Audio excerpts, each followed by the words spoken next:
lovelies. So, on today's episode of our podcast, we're going to discuss grief. I had a epiphany last night as I was getting ready for bed. I was brushing my teeth and something kind of hit me like a ton of bricks. Sunday, we celebrated Mother's Day. So, my mom is in spirit. She has been for it'll be 5 years this June. What's crazy is it felt like time just kind of flew on by. So I was channeling some stuff as I was getting ready for bed last night, and it's like it all just kind of sunk in. It's been 5 years since I've seen my mom. It's been 5 years since I last heard her voice. It's been 5 years since I was able to give her a hug or tell her I love her. So grief is a really weird thing, right? And a lot of us, we tend to kind of just have to pick up the pieces. We tend to have to still raise kids, go to work, things like that, right? There's not a lot of downtime once you lose a loved one. And so sometimes we just kind of pick up the pieces and go through the motions. It's like we're living on autopilot. So let me share with you the things that I picked up last night while I was getting ready for bed. So I wrote, it all hit me as I brushed my teeth, right? We're doing those mundane tasks, the things that we just still have to get up and do every single day. How has it been 5 years already? It was like this profound, I don't even know what to call it, like this thought, this profound thought just kind of washed over me. How has it been 5 years already? How? Where did the time go? In the beginning, it's like you're in shock and you can't quite process what you're dealing with, right? It's like the denial stage. This isn't real. This isn't happening. You can't wrap your head around it, especially if you don't get to say goodbye to that person. I think it's a little harder sometimes to accept that they're gone if you don't get that closure, right? You didn't get to see them, you didn't get to say goodbye. There wasn't any final sort of like closure between you and that person.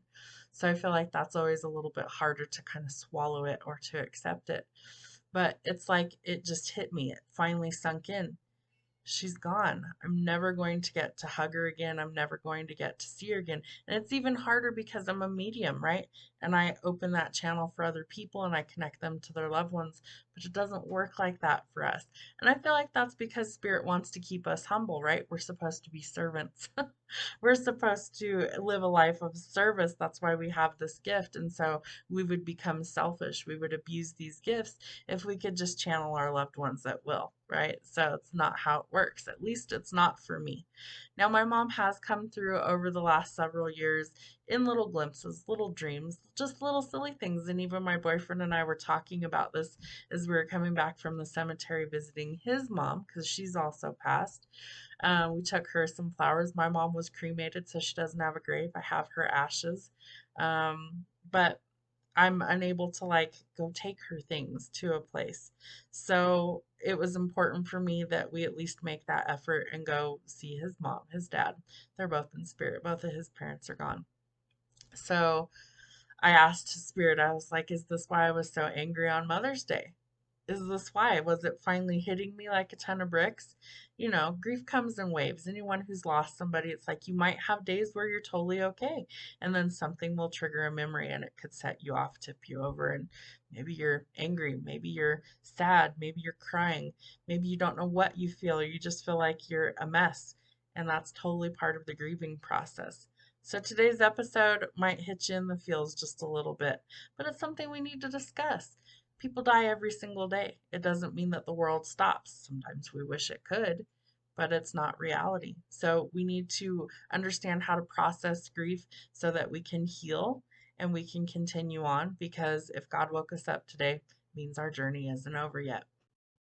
So the rest of this channeled message says, is that why I was so angry yesterday on Mother's Day?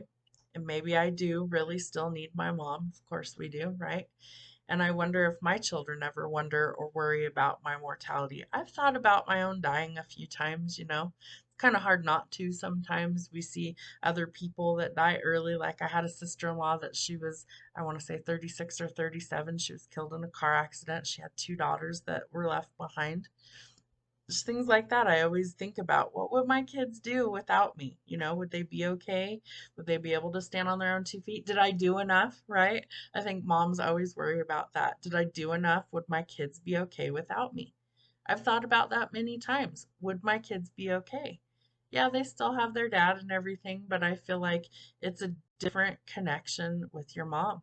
And when you lose your mom, it's like there's something that really does change within us. So if you've experienced that, know that I definitely understand.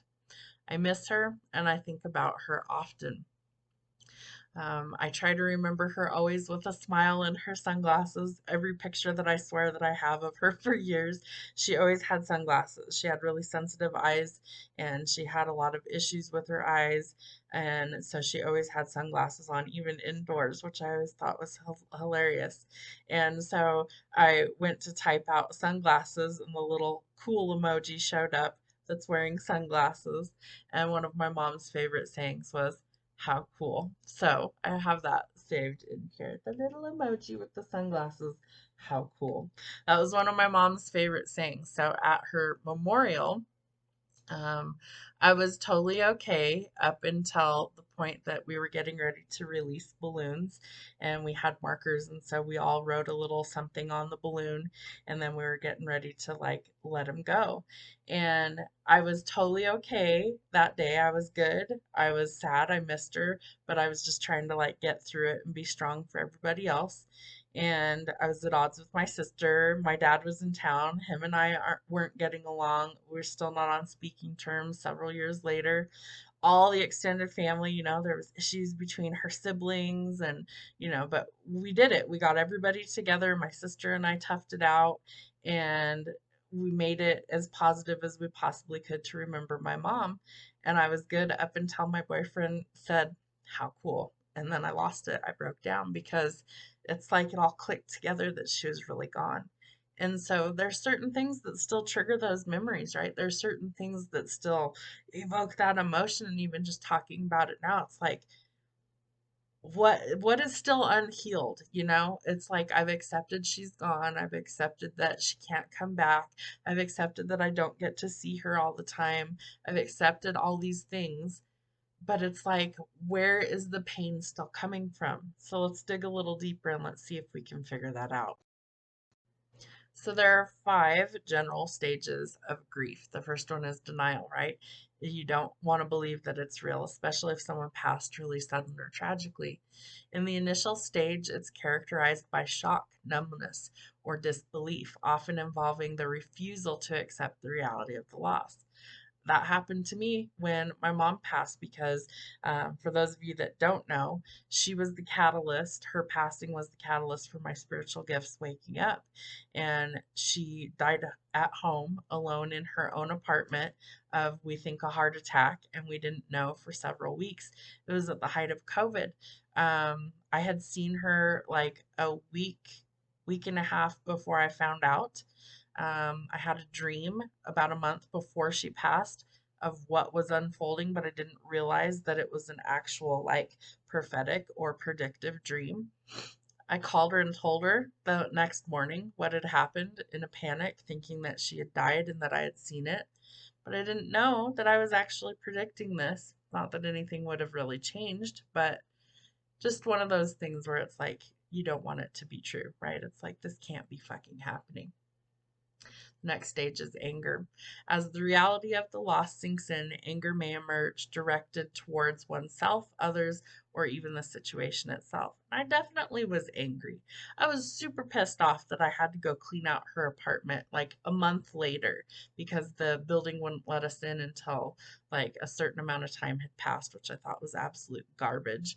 And so I had 2 kids with me, my boyfriend, my sister and her 2 daughters, and 2 of my cousins came later that day to help us clean out her apartment. My mom was a hoarder. I don't say that to shame her. I say that because it was true. We literally had to fill up 8 dumpsters that day, countless loads of stuff to Goodwill to donate. And we still took some things home, like photo albums and sentimental things, with us. It was a single studio apartment, and she had it filled to the brim with junk. Her entire life boiled down to a few totes of photographs and some sentimental items, and literally everything else she collected was trash.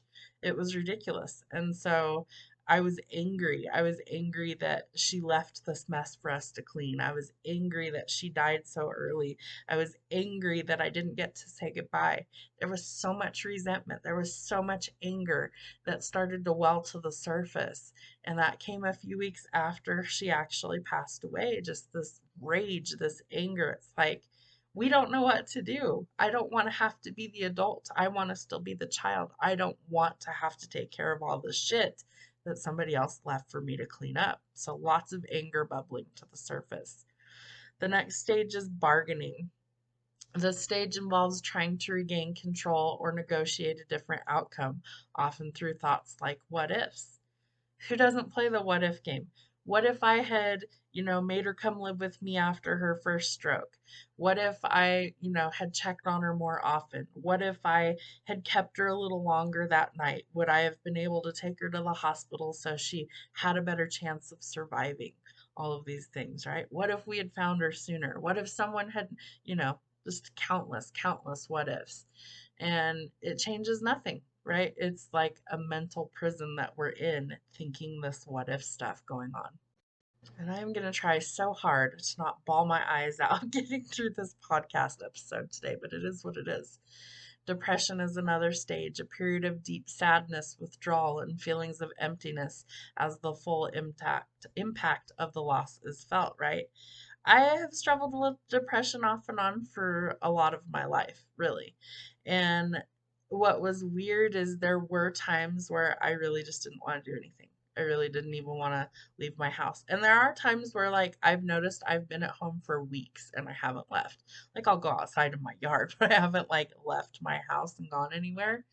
And so I have to check in with myself every once in a while and go, that's not healthy. You got to go do something. Go get yourself a fucking milkshake, go take a walk in nature, go walk the dogs around the block, do something to get out of your own head because the depression is starting to creep in. And it's something that I'm going to deal with off and on because I'm human, right? And I miss her. I miss lots of people that I've lost, but my mom was a super significant one for me. The final stage is acceptance. This final stage is not necessarily happiness, and I can attest to that, but rather a sense of peace with the reality of the loss and the willingness to move forward. Are you willing to let go? Are you willing to let go of the pain that's attached with that loss? That's where true healing comes in, the acceptance. I know there's nothing else I could have done. I know that no matter what ifs I play in my mind, I could not have changed the outcome. This was part of the purpose. It was her time to leave. She had even had that conversation with me, I kid you not, literally the day before when I had seen her. We had gone and gotten something to eat. We piddled around Dollar Tree for a little while, sat and talked for hours in my car. And she said, I'm not afraid of dying. I'm not. I know where I'm going when I leave. So I don't want anyone to be sad for me. I don't want anyone to, feel bad when the time comes. She said, I want to be cremated, put my ashes someplace pretty. I'd love it if I could go to the beach in San Diego, California. Short of that, just live life. Like, I'm not afraid. I don't want anyone else to be afraid when the time comes. I was lucky enough to have that conversation with her a few times, so I knew what her final wishes would be, but it didn't make it any easier to accept that she was actually gone. So, what is the hardest stages of grief? Some of the hardest stages of grief can be subjective and vary from person to person, but many find that the depression stage is one of the hardest and the most challenging due to its intense sadness, loneliness, and the potential for feeling overwhelmed. And I can definitely attest to that. I felt more overwhelmed with just life in general than I felt depressed, if that makes sense. So I have anxiety and I have depression, and I have for most of my adult life, even in my teenage years. And it can be absolutely debilitating to absolutely like function. Just do basic things. Get up and shower, make yourself something to eat, leave the house, go to your job, do your normal daily tasks. And it's almost like the stupidest thing will set you off because it's like you get bouts of rage, you have anxiety, you have depression. It's like a clusterfuck and a shit show all wrapped in one in this horrible little package of surprise. We don't know what today's going to hold, right? So the depression stage can be one of the hardest ones. Depression is often the longest and most debilitating, with some individuals struggling to move beyond it for literally years. So, if you are in that point where you're really struggling with grief years later, therapy and counseling is something that you need to explore. Support groups, things like that, grief counseling.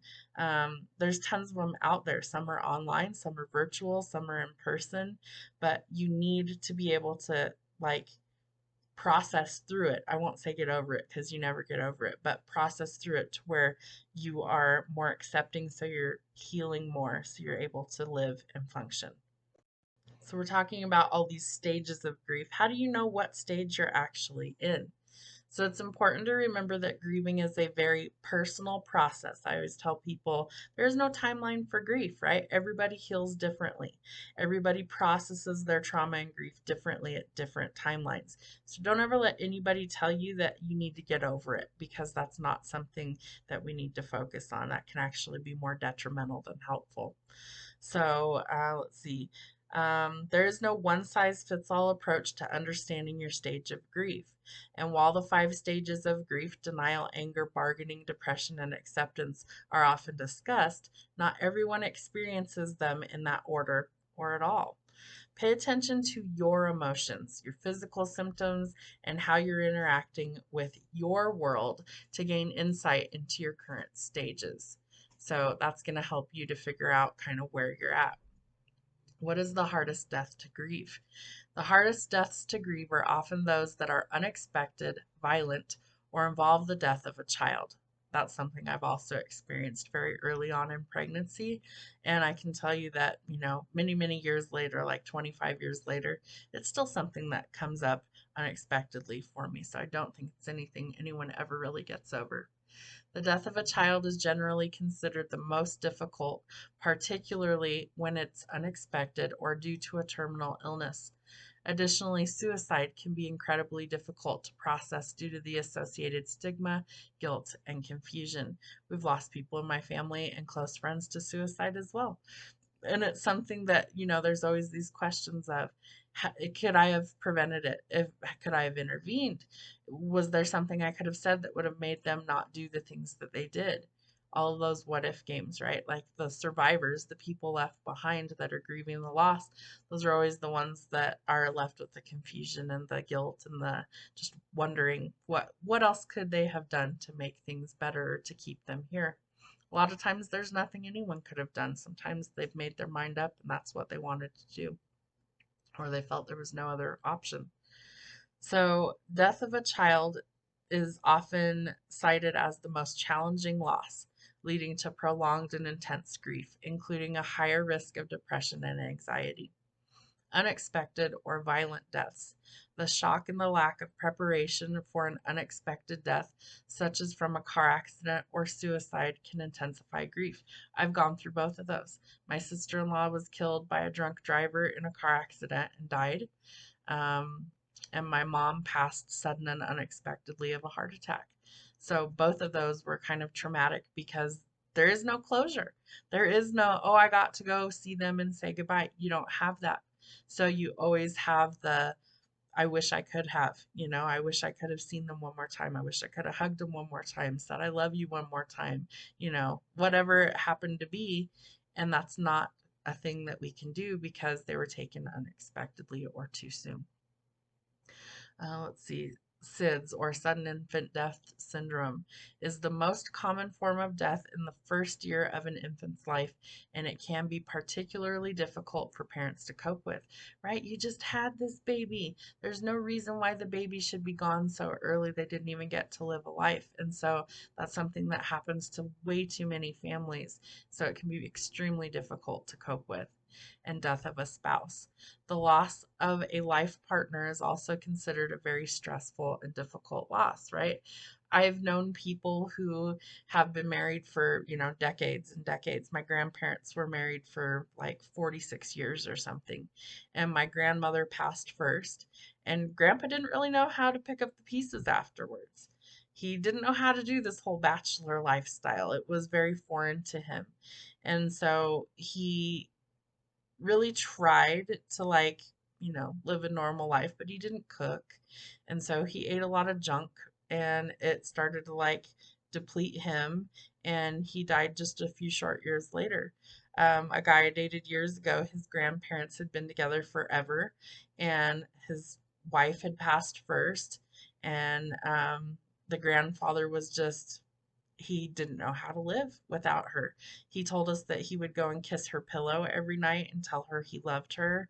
And he would leave clothes of hers around so he could still smell her.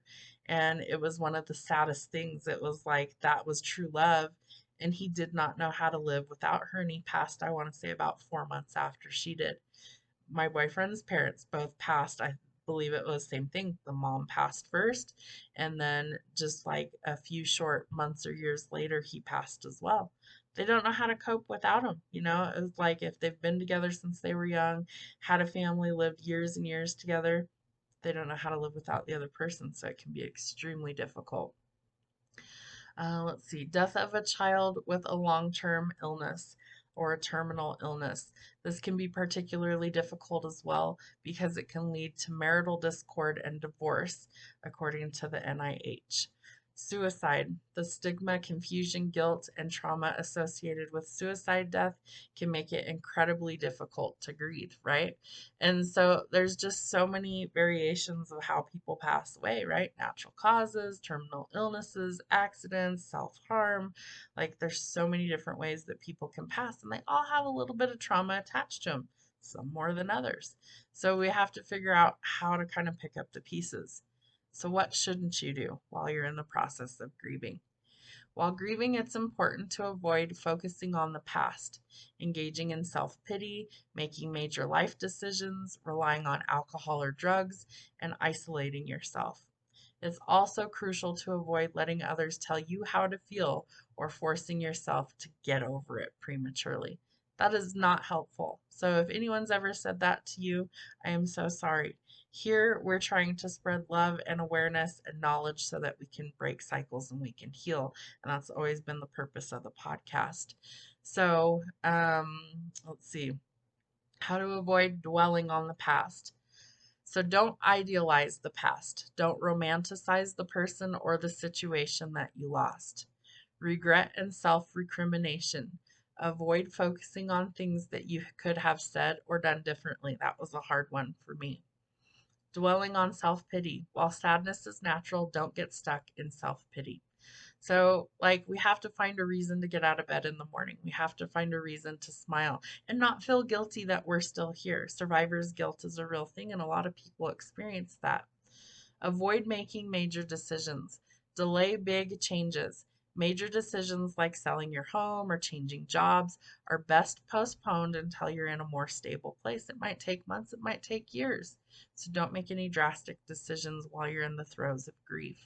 And avoid risky behavior. So don't engage in impulsive or self-destructive behaviors. That's really important. Avoid substance abuse. Relying on alcohol and drugs can numb feelings, but it also prevents you from processing your grief. So, yeah, it might mask it temporarily, but when it wears off, things get exponentially worse. So, it's not helping anything. And if you feel like you need to rely on drugs or alcohol to cope, you're not coping well at all, and you need to seek some professional help to help you. Avoid isolation. Withdrawing from social interaction, connect with friends and family or support groups. Sharing your feelings can actually be helpful. We need to talk about these people. We need to talk about our experiences openly, without shame, without guilt. Yeah, you might think that people don't want to hear about it. I don't talk about the negative side of losing my mom. I try and remember the positive things. I remember that she always had a smile on her face. I remember that she always had a silly sense of humor. I remember the silly things, just stuff that was inside jokes or things that, only me, my sister, or close friends or family would know about her. Those are things that we want to reminisce about. We don't want to hold on to the pain. We don't want to hold on to any of the negative. We want to be able to let that stuff go and work forward on healing. So, if you feel like you're needing professional help, don't hesitate to reach out to a therapist, a counselor, if you are struggling. Support groups definitely exist for grief and counseling. Avoid external pressures, ignoring your feelings. Let yourself feel whatever emotions you're experiencing. Maybe you need to cry. Maybe you need to scream. Maybe you need to go to a rage room and break shit. Maybe that will help you. Whatever you feel like is a positive outlet, not a negative. We want to focus on working through this grief in a positive way. Express the emotions. Maybe you journal about it. Maybe you write a book like I did because it was so traumatic in your life, you had to express those feelings. However, it happens to come out in a positive way, that's what we're looking for. Don't ignore what your body needs. Be kind to yourself and rest when it's needed. I slept a lot. I slept a lot when I first lost her. I didn't want to be awake because awake made the pain come back. If I was asleep, I could visit her in the spiritual realm. But when I was awake, it was very painful, so I slept a lot just to try and cope. Pressuring yourself to get over it. Everyone grieves at their own pace. Do not let anyone pressure you into a timeline that fits their narrative. You grieve at your own timeline, and it takes as long as it takes for you to process through it. But if you're struggling and you feel like you're making no progress in several months, you need to seek some professional help to help get you through it. All right, other things to avoid. Avoid making assumptions about others' grief. Remember, everyone experiences grief differently. We all do. We don't feel it the same. Using cliches or platitudes. Avoid saying things like everything happens for a reason or they're in a better place. No one wants to hear that when they're grieving. No one wants to hear that. Don't say it. It's some of the worst, most condescending things you could say to someone who is experiencing a loss in their life. So don't say it. Those are things that are not helpful. Other things to avoid. Let's see. Ignoring your physical health. Maintain a healthy diet, exercise, and get enough sleep. That's something that we don't always realize. Like, I remember probably the first week I was so busy with trying to get paperwork and trying to make funeral arrangements and contact relatives that I forgot to eat. It was also my anniversary in that time frame, and in like I want to say it was probably we had been together like 6 or 8 years at that point. I had never forgotten a birthday or an anniversary, and I forgot. And when he came home with a gift, I looked at him and I was like, "What is this?" And he said, "It's our anniversary." And I was like, "Oh my God." I was like, "I'm so sorry. I totally forgot. I had no idea it was today." And he said, "It's okay. I'll forgive you this one time, because you're dealing with a lot." But things like that it's just you don't even have a concept of time. Maybe you forget to eat, maybe you forget to take medication, things like that. So you need a support system that's going to help you to like remember the daily things that are important. So take good care of yourself, especially while you're in grief. So, how do I know if I'm grieving, right? Because there's signs for that. So, grieving is a natural response to loss, and it's okay to feel a range of emotions, including sadness, anger, or even numbness. And if you are experiencing intense sorrow, difficulty concentrating, changes in appetite or sleep, or emotional outbursts, you may be grieving. These symptoms can also include physical symptoms like headaches, fatigue, or digestive issues, according to the Cleveland Clinic. Signs that you could be grieving. You could be feeling intense sorrow, experiencing profound sadness, crying frequently, or feeling a sense of emptiness. I definitely dealt with that. Difficulty concentrating, finding it hard to focus on tasks or make simple decisions. I definitely dealt with that. There's still some times that I feel like I'm dealing with it. Changes in appetite and sleep, losing your appetite, eating more than usual, or experiencing sleep disturbances. I lost a crazy amount of weight right away because I couldn't eat. I could not stomach food. I felt worse when I would eat. I wasn't sleeping well. I slept too much or not enough. And so those were things that also affected my ability to think straight. So I really had to start kind of figuring out what I was going to do. It's like once you got all of the affairs ironed out, all of the paperwork, the funeral planned, the body taken care of, um, you know, taking care of like their estate or their personal effects, things like that. Then it's like, okay, all of that part's done. Now what? Right? Now what do we do? How do we cope? How do we keep going forward? And a lot of times people just kind of shut down or they get stuck at a certain stage and they're unable to process to move forward. And that can take sometimes months or years to actually process through. So let's see, emotional outbursts, feeling angry, irritable, or experiencing emotional outbursts. Happened to me too. I feel like you guys only see one side of me where it's like, oh, she's happy, she's smiling, she's super helpful. And while, yes, that is a major part of who I am, I also was dealing with a lot of rage and a lot of anger. And my immediate family knows that side of me too, that I have a temper. There's a lot of times where stupid things would set me off and I would just lose my fucking shit and scream at people or want to break things or want to be completely left alone because I was processing grief. And so it can be really difficult to deal with when you don't know if you're coming or going. You don't know what to do because your emotions are all over the place. Let's see, physical symptoms, experiencing headaches, fatigue, digestive issues, or muscle tension because we store our emotions in our body. So you could be feeling like tight shoulders, headaches, backaches, all of these things you could be feeling while you're in the process of grieving.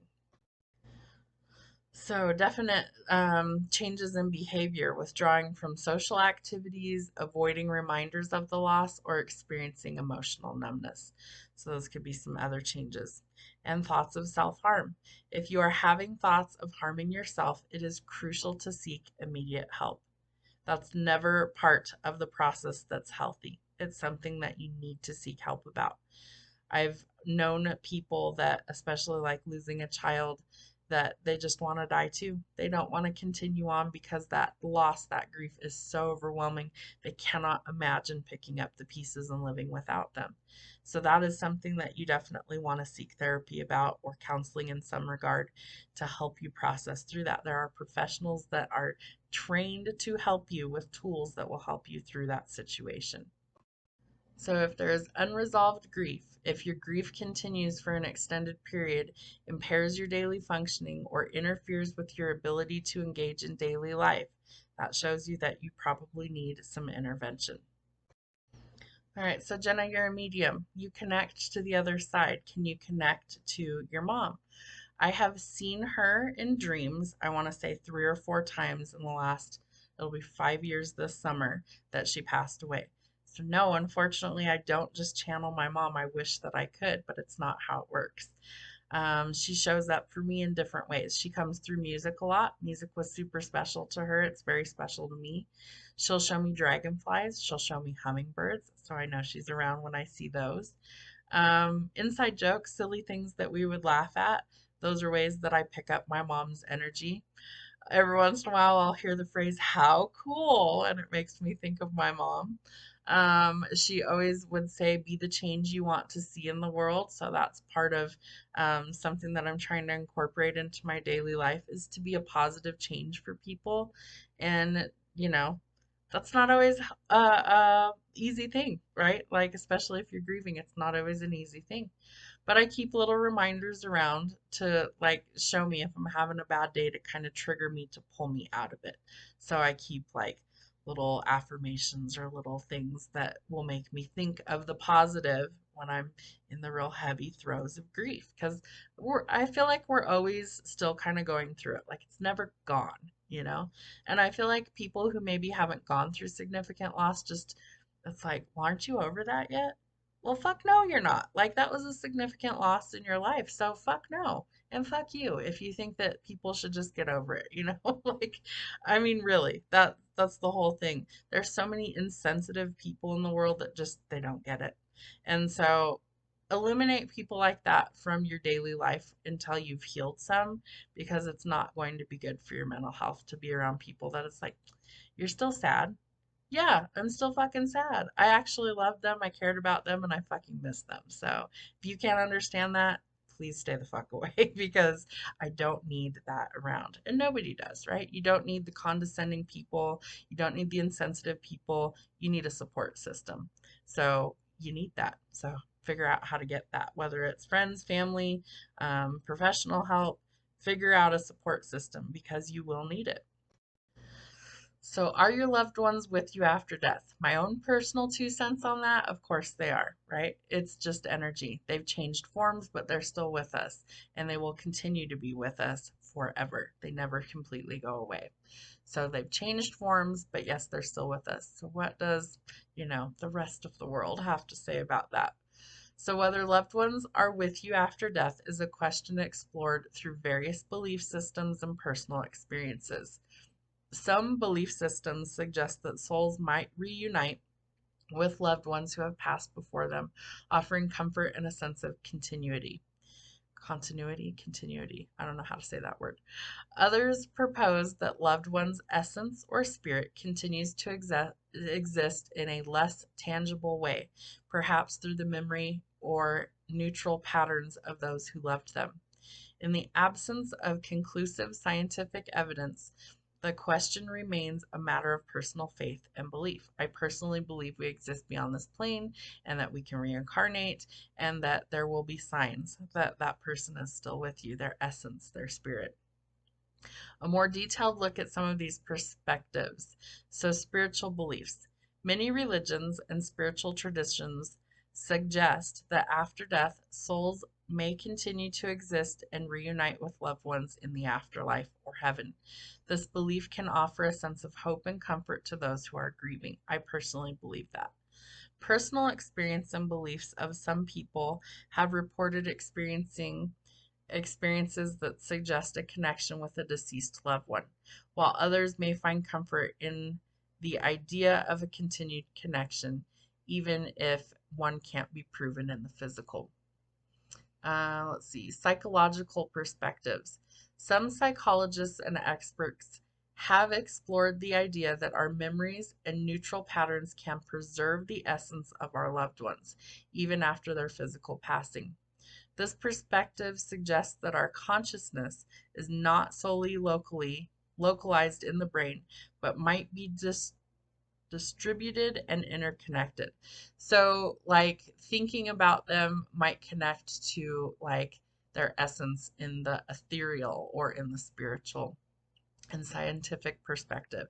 Currently, there is no scientific evidence to definitively prove or disprove the existence of an afterlife or a continued connection with deceased loved ones. However, ongoing research into consciousness and the mind may offer new insights into these questions in the future.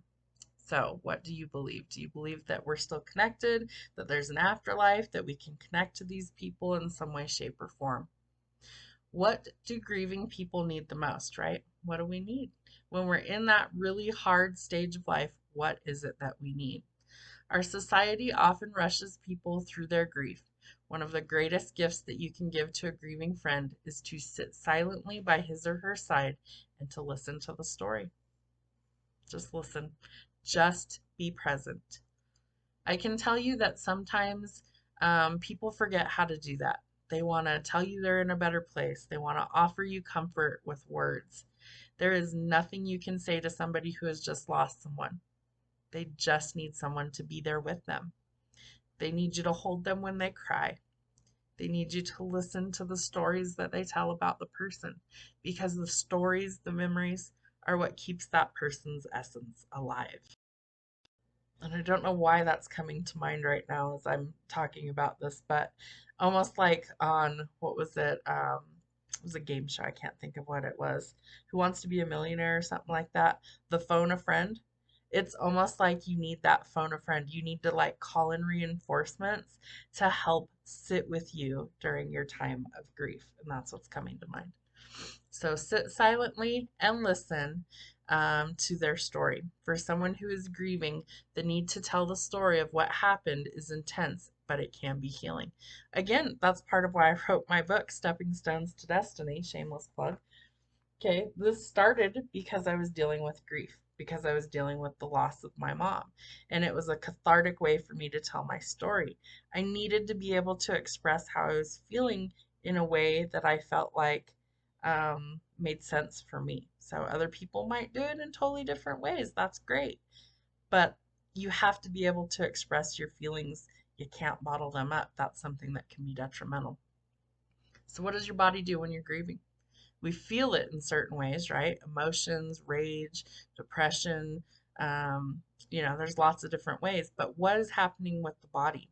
So, grief can cause a variety of effects on the body, including increased inflammation, joint pain, headaches, and digestive problems, right? It's like a whole body experience. And it can also lower your immunity, making you more susceptible to illness. Grief can also contribute to cardiovascular problems, difficulty sleeping, and unhealthy coping mechanisms. So, cardiovascular events. Have you ever heard of someone dying of a broken heart?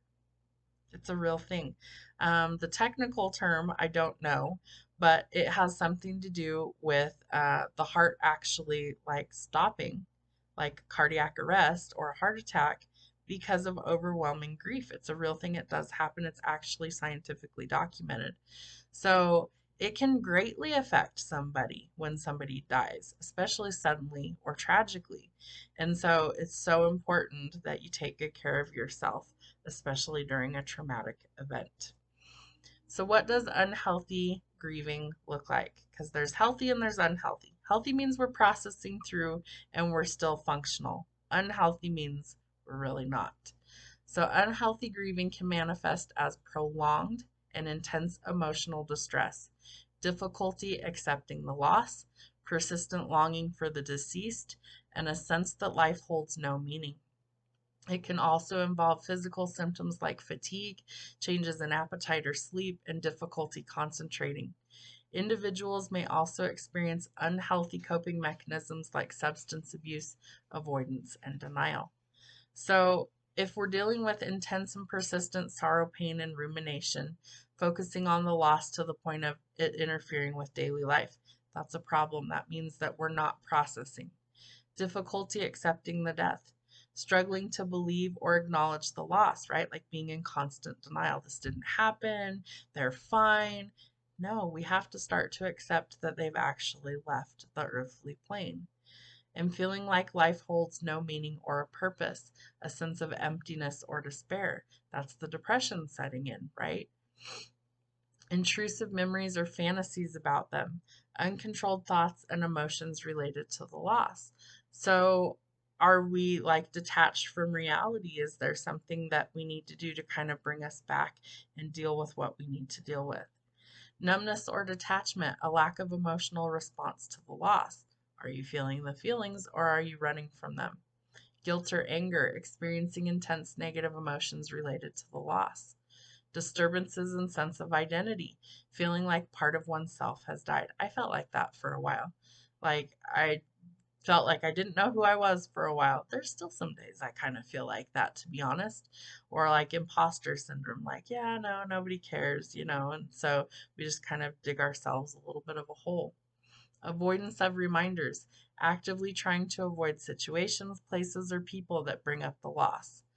I cut off family for a while. Like, I did not want to talk to people because they would, oh, how are you doing? Oh, are you okay? Oh, hey, I thought of your mom the other day. Oh, hey, you know what reminded me of your mom? It's like, please stop. I didn't ask you to bring that up. I'm trying to heal and it's picking a scab. So once the initial stuff is over with, the funeral arrangements and all that, a lot of people, it's like that's the first thing they want to bring up when they see or talk to you. It's like, please don't. Please don't. If I bring it up and I want to discuss it, great, let's talk about it. But please don't bring up things like that to people if you are unsure of where they're at on their grief journey because it can actually set them backwards. Difficulty with reintegration, problems engaging with friends, pursuing interests, or planning for the future. That's that whole thoughts of like your own morbidity, right? Your own death and dying. Maybe you don't want to plan for the future. Maybe you're worried you're going to die too. I did for a long time. There was many years of my life I didn't think I would hit 40. I thought I was going to die early in life. I have no reason as to why. I don't know why I thought that, but I never thought that I would live past 40 years old. My mom died when I was 40. How weird is that, right? I don't know. Her mom died not long after she turned 42. So I hope to be the cycle breaker in that my children have to deal with their mom until I'm a really old crotchety lady, like 80, 90 plus years old. That is my hope. So I try and take very good care of myself and try and, work through any obstacles so that I'm able to live a very long time and be a really old, crotchety old lady. I'm working on that. I'm already, the crotchety part. So, intense feelings of loneliness or emptiness or a profound sense of isolation. I've already told you there were weeks that I didn't leave my house. Didn't see a reason to. I think COVID really fucked a lot of us over mentally of like, oh, we don't have to socialize. Oh, we could just order everything. We don't have to leave the house. It kind of really fucked us over mentally. I used to be really outgoing. I used to be super independent. I would go places alone. I didn't care if it was dangerous. I was like, fuck it, I'm fine. I don't care. Um, and now it's like I just don't see the reason to leave a lot of times. So I have to force myself out of that. I have to force myself to like leave and go do things because otherwise I won't. I'll just kind of be a hermit forever. So it's really important that you don't isolate yourself permanently. Like a little while is fine. A few days here and there if you want time alone, that's fine. But try not to make it a habit that you are constantly isolating from people because you need a support system. All right. So, how do we know that a soul or a spirit is around you? I'm a medium. I pick up energy that's around me. Sometimes I feel it, sometimes I hear it. Sometimes I just have a sense that I know there's something around me. And I can usually feel when it's my mom. I can usually tell. It's more of a comforting feeling than a scared feeling. Sometimes I get scared when I pick up other energy, but it's pretty rare anymore. I just know that there's something there. So, there's no universally accepted scientific method to detect or to confirm the presence of a soul or a spirit.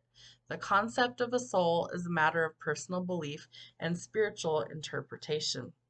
However, some people report experiencing signs that a spirit might be present or that they have a soul connection with someone. Possible signs of a spirit's presence can range from things like strange phenomena, experiencing odd events like flickering lights or unusual noises or drafts. I've experienced all of those things. Excuse me, fragrances, and I get hiccupy burpy energy a lot of times when spirits around. So when I channel for people, that comes up a lot. When I read tarot, a lot of times if I'm channeling, I'll get hiccup or burpy information energy for confirmation. So that's a way that my body experiences spirit is sometimes I get things like that. So funny. Fragrances or aromas, like maybe you smell their perfume or their cologne, smelling a specific scent that you associate with a deceased person or loved one. Maybe it's cigarette smoke, maybe it's tobacco, pipe tobacco, things like that. Maybe it's their perfume, maybe it's a certain food that they love to eat. Maybe you smell those things and nothing's around. Dreams. Having vivid dreams that include someone who has passed away or feeling a strong sense of a connection in your dreams. My dreams are always crazy, and I definitely feel my mom in my dreams. Sensing a presence, feeling an unexplained presence or a feeling of being watched or even a light touch. I've had that happen on multiple occasions. Not always my mom. Sometimes it's my spirit guide. Sometimes I'm on a paranormal investigation and I've been touched. I've had a spirit whisper in my ear. I've had them touch me on the back of the hand. I've felt like someone touching my back before. So they may come through in many different ways to communicate to you. Unexplained sounds, hearing sounds like whispers, music, or footsteps can all be things that don't have a clear explanation. Signs of a soul connection with someone, intense emotional connections, feeling a strong and often inexplainable emotional connection to someone.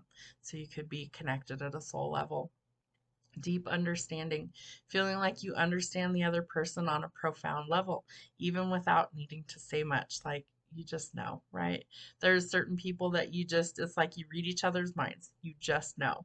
You don't even have to use words. It's like more of a telepathic communication. Synchronicities, experiencing a series of coincidences or unexpected events that feel meaningful or significant, right? I've definitely seen many of those. I did a whole podcast on that, sign symbols and synchronicities, so check that out. Shared experiences, feeling like you have lived similar experiences or have similar interests and values. Comfortable silence, right? Can you sit in silence with somebody and be okay? Feeling comfortable and at ease in each other's silence, even if you don't have much to say. I feel like that tells you that you definitely have a soul connection because you're just vibing. You don't have to say a word. You're just chilling with that person. All right, so let's see. What else do we need to discuss? What grieving people really want to hear. As an example, I'm sorry to hear that this happened to you. I'm sorry for your loss. Um, my condolences or my deepest sympathies for what you're going through, things like that, that convey that you actually care without trying to interject, oh, you're still sad about that? Oh, I thought you were over that by now. I actually had somebody say that to me. Oh, you're still sad about your mom dying? And I literally just kind of had to stop because the crazy was about to leak out. Fuck yeah, I'm still sad about it. And I'm going to be sad about it as long as I need to be sad about it. I'm also going to live life. I'm also going to still fucking function because I have children that rely on me. I have duties and responsibilities, and I'm not going to let that be my detriment. But there's also days where it's a fucking problem and I'm not okay yet. And so if I'm still sad and I still have off days, the rest of the world needs to be kinder to those of us that have lost somebody and we're still trying to grieve. So don't ever say that to somebody. You're still sad? Yeah, and I'm allowed to be. And that's the end of that. All right, so let's see. There was one other thing that I wanted to share with you guys today. Let me grab that. So, how to release grief from your body, because that's important, right? Because grief gets stored, it's energy. So, positive or negative, the emotions can get stuck in our body, and we want to release those so that energy is flowing, right? We want all of our chakras fully charged and loaded so we can use that energy for positive things. So, participate in mindful movement every day. Be conscious of it. Mindful, be thinking about, I'm doing this so I can help release the negative stuff that's stuck.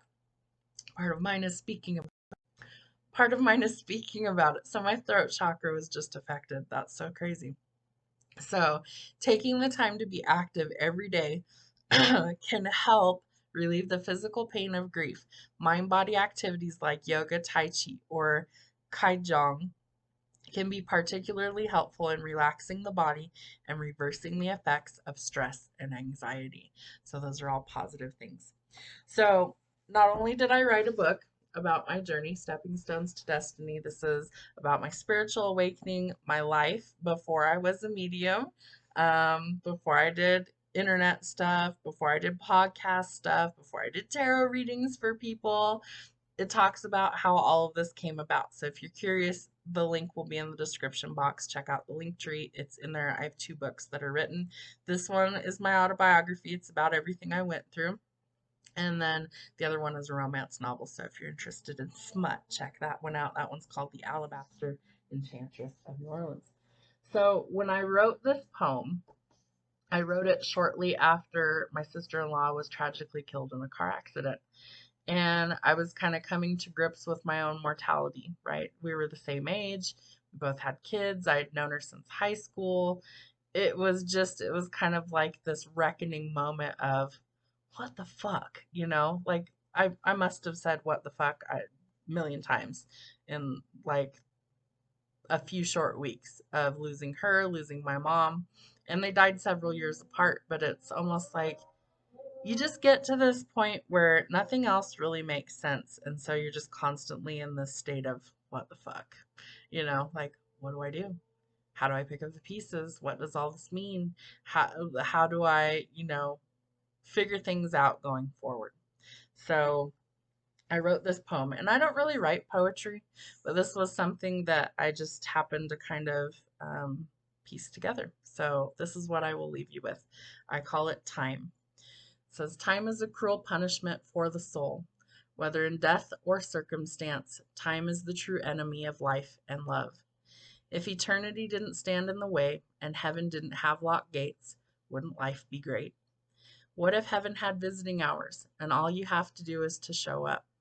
Time is really the enemy, one none of us can fight or ever win against. The prayers won't stop it. It can't be undone once it's done. Time is endless darkness, a longing for more of it. Time. Abandoned, long forgotten memories of time spent. The one thing that we all want more of when we know that we're all out of is time. Watching an hourglass run out of sand, a child grows into an adult, and loved ones leave us in death. There is a constant motion and movement of time. Take it all in, appreciate it, slow it down, and soak it all in before it disappears in time. Have a wonderful week.